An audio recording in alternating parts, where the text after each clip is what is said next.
Hello everyone. आज का हमारा वीडियो जो है बिहार एपीओ और जुडिशरी के लिए स्पेशल ये है। ठीक है, जब भी जो है अगर हम बात करें तो ये वाला हमारा जो टारगेटेड वीडियोस है ये प्री और मेंस दोनों के लिए है। ठीक है, कोई ज़रूरी नहीं कि अगर वैसे तो प्रस्तावित है 2024 में ये वैकेंसी है। ठीक है, लेकिन देखो अगर नहीं आता है, जब कभी भी आता है या 2025 में, आई थिंक 2024 में तो आ जाना ही चाहिए। ठीक है, नवंबर या दिसंबर तक नहीं भी आता है तो 2025 में आता है तब भी। ठीक है, जनवरी मंथ से लेके फरवरी जब भी आता है बिल्कुल आप लोग तैयारी करते रहो। और वहाँ पे पता है जो साइंस का जो वेटेज है ना काफ़ी अच्छा खासा है, तो इसलिए हम साइंस वाले सारे पोर्शंस को हम कवर कर रहे हैं, चाहे वो जो है फिजिक्स हो। ठीक है, चाहे वो केमिस्ट्री हो, चाहे वो बायोलॉजी हो।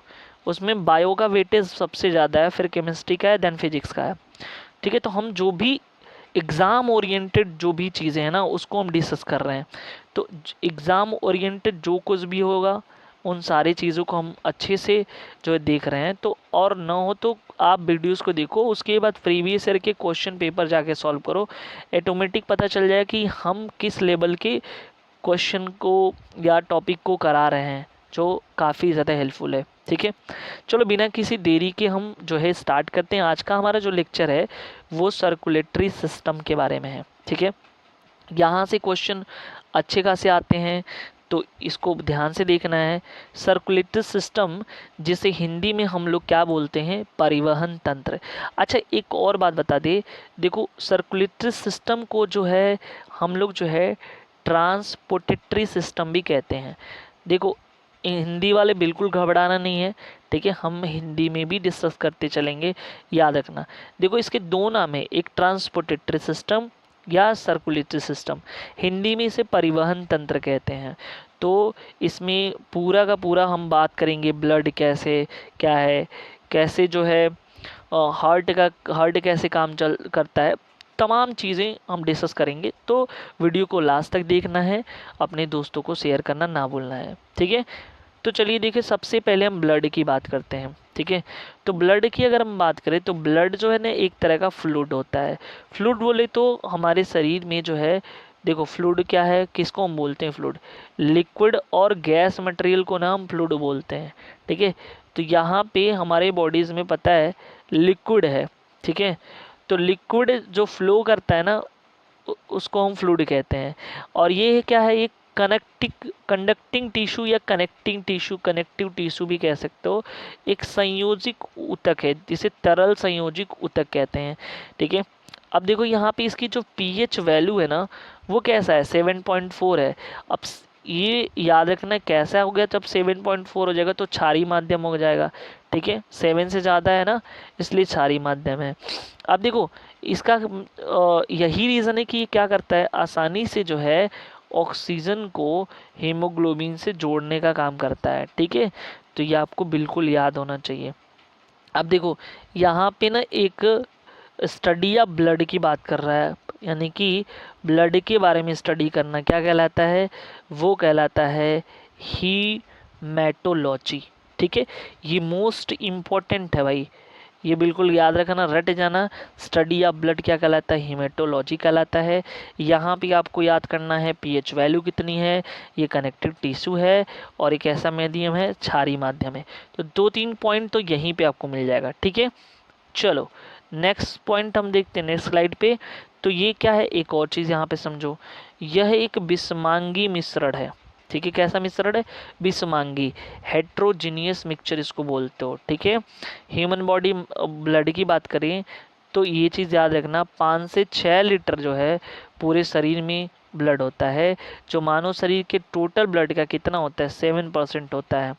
ब्लड में और क्या क्या चीज़ें होती है, तो ब्लड में protein, Fe, iron, vitamin B6, B9, B12, ये सब जो है इनके इत्यादि जो है मदद करती हैं ब्लड के निर्माण में। ठीक है, महिलाओं और पुरुषों से ज़्यादा जो है, पुरुषों से ज़्यादा आधा लीटर ज़्यादा होता है महिलाओं से, ये बिल्कुल याद रखना।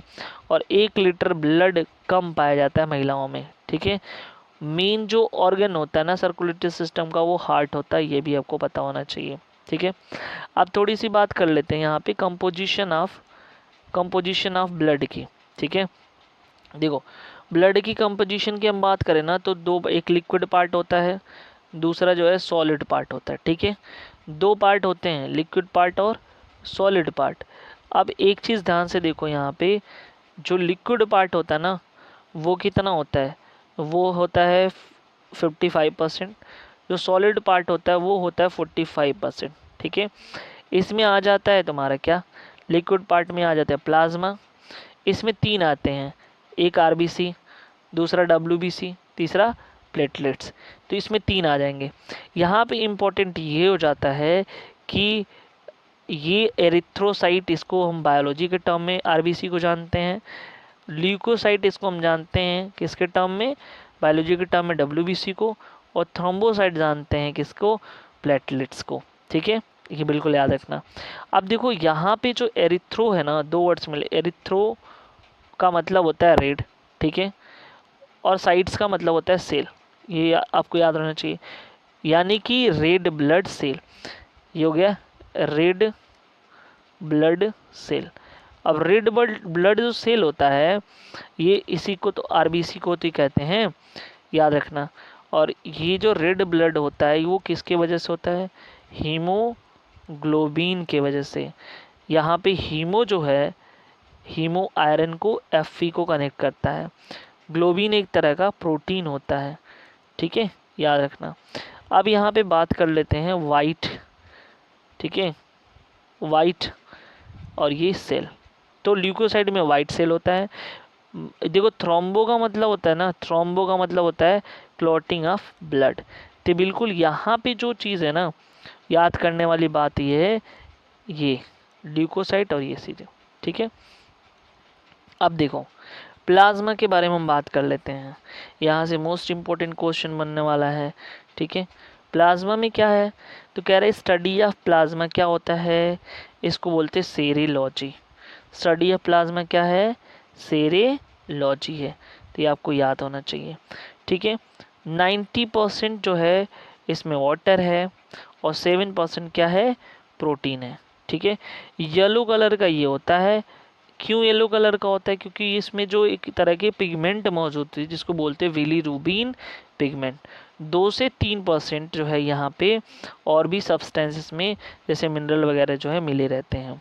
प्रोटीन में अगर देखें तो कौन कौन से आते हैं, ग्लोबुलिन आता है, फाइब्रिन आता है, फाइब्रिनोजिन होता है, थ्रोम्बिन होता है और प्रोथ्रोम्बिन प्रोटीन पाए जाते हैं।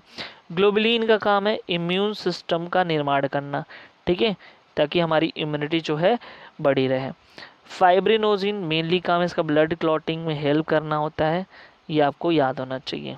ठीक है, नेक्स्ट हम देख लेते हैं, अब आरबीसी की बात कर लेते हैं। ठीक है, आरबीसी की हम बात करें तो फॉर्मेशन इसका कहाँ होता है, बोन मैरो में, अस्थि मज्जा में। देखो बोन मैरो क्या होता है, बोन का जो ये अंदर वाला भाग होता है ना, अंदर वाला भाग, ठीक है, स्पंजी मटेरियल रहता है, वो बोन मैरो होता है। वहाँ पे जो है ये होता है। ब्रूड अवस्था में कहाँ पे बनता है, एम्ब्रियो स्टेज में लीवर में ब्लड बनता है। लाइफ स्पेन कितना है ब्लड का, जीवन काल जो है 120 डेज होता है। After 120 days it die in the spleen. यही रीज़न है कि स्प्लीन में मर जाता है।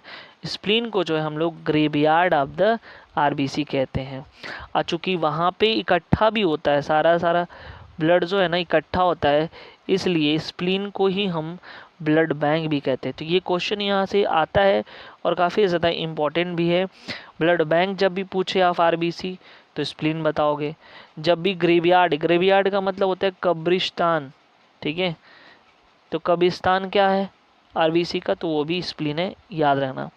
आरबीसी की संख्या 50 से 55 लाख प्रति घन मिलीमीटर क्यूब होती है।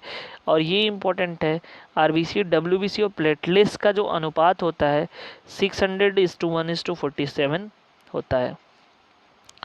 अगर हम कलर की बात करते हैं, ठीक है, तो ये पहले मैंने बता दिया कि इसका कलर कैसा होता है, लाल होता है, हीमोग्लोबिन की वजह से होता है। हीमो 4% और ग्लोबिन 96% पाया जाता है। हीमो का में Fe यानी कि आयरन होता है जो हीमेटीन के फॉर्म में होता है, और ग्लोबिन में हमने प्रोटीन पहले ही बता दिया है। हीमो का काम होता है ऑक्सीजन का परिवहन करना मेनली।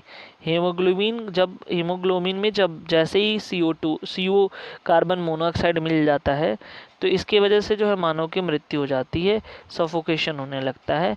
ठीक है, इसके वजह से। साइज ऑफ आरबीसी की बात कर लेते हैं। तो आरबीसी की साइज देखो, डब्ल्यूबीसी का सबसे ज़्यादा, प्लेटलेट्स का उससे कम, आरबीसी का सबसे छोटा, यानी कि स्मॉलेस्ट साइज होता है आरबीसी में। और आरबीसी का जो स्ट्रक्चर है ना वो बाइकॉनकेव से अब उभयावतल कहते हैं। अच्छा, ये इम्पोर्टेंट है। आरबीसी में लगभग सेल में सभी न्यूक्लियस होते हैं, लेकिन आरबीसी में न्यूक्लियस नहीं होता। वो भी कैसे? मैच्योर आरबीसी में। ये मैमल्स में, जैसे हम लोग ह्यूमन है और भी जानवर है जो मैमल्स हैं, उनके आरबीसी में केंद्रक नहीं पाया जाता है। इसका एक अपवाद है ऊंट और लामा। ठीक है, ये जानवर होते भी इनमें जो है ये पाया जाता है। ठीक है, आरबीसी की संख्या सोते समय 5% कम हो जाती है, लेकिन जैसे ऊंचाई पर चढ़ रहे हो या एक्सरसाइज कर रहे हो, दौड़ रहे हो, तो ये कह रहे हैं लगभग 30% जो उस टाइम बढ़ जाती है। ठीक है, ब्लड में अगर हीमोग्लोबिन की बात करते हैं तो वो कह रहे हैं कि 14.5 ग्राम प्रति 100 मिलीमीटर होता है या 15 ग्राम प्रति 100 मिलीमीटर होता है। ठीक है, WBC वाइट ब्लड सेल या इसे ही ल्यूकोसाइट कहते हैं। तो ये हो गया यहाँ पे हीमोग्लोबिन। हीमोग्लोबिन नहीं पाया जाता इसमें। निर्माण कहाँ होता है? अस्थि मज्जा, बोन मैरो में, जो हड्डियों के बीच का स्थान होता है, प्लीहा में, स्प्लीन में और लिम्फ नोड में। ये याद रखना, आरबीसी कहीं 3 जगहों पे होता है। अगर आरबीसी का WBC का लाइफ स्पैन की बात कर लेते हैं तो ये 2 से लेके 4 दिन तक इसका जीवन काल है। और इसे जो है WBC को शरीर की सैनिक या सोल्जर कहते हैं। ठीक है, सोल्जर क्यों कहते हैं ये भी समझो। देखो, ये बाहर से जो भी फॉरेन पार्टिकल्स होते हैं, जो भी आते हैं हमारे बॉडी के अंदर, तो सबसे पहले WBC जो है फाइट करता है उसको भगाने के लिए। ठीक है, तो इसीलिए इसे जो है सोल्जर ऑफ द WBC कहते हैं। ठीक है, WBC को शरीर का सैनिक कहते हैं। टाइप्स ऑफ WBC में आता है, 2 टाइप्स के होते हैं, ग्रैनुलोसाइट होता है और एग्रैनुलोसाइट। ग्रैनुलोसाइट को कड़ाकार बोलते हो, इसको अकड़ाकार बोलते हो।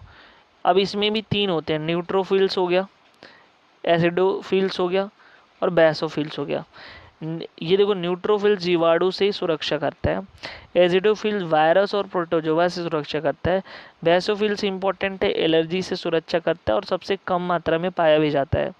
एग्रेनुलोसाइट में मोनोसाइट्स आता है और दूसरा लिम्फोसाइट आता है, दोनों जो इम्यून सिस्टम को कहीं ना कहीं जो है ये ग्रो करने में हेल्प करता है। प्लेटलेट्स की बात कर लेते हैं। सिर्फ ये मैमल में पाया जाता है। फॉर्मेशन कहाँ है? बोन मैरो में। मुख्य काम क्या है इसका? ब्लड को क्लॉट करना। कहाँ पे ये प्लेटलेट्स डेथ हो जाती है? स्प्लीन में जा कर के। और जीवन काल 8 से 10 दिन तक जो है प्लेटलेट्स का होता है। इसकी कमी से डेंगू, चिकनगुनिया रोग जैसे हो जाते हैं।